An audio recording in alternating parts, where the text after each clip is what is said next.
Patay naman ang 6 na magkakaanak, kabilang ang 2 sanggol at 1 buntis sa sunog sa isang residential area sa kahabaan ng Asuncion Street, corner Padre Rada Street sa Tondo, Maynila.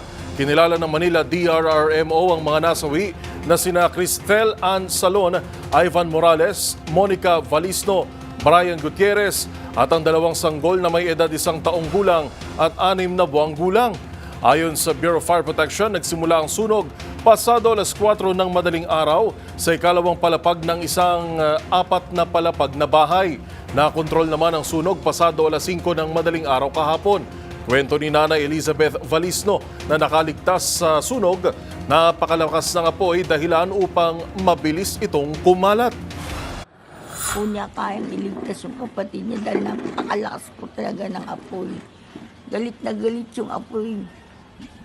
Umabot na po hanggang 4th floor. Tapos yung isa kong kapatid, tumalon po sa bubungan para lang makaligtas po.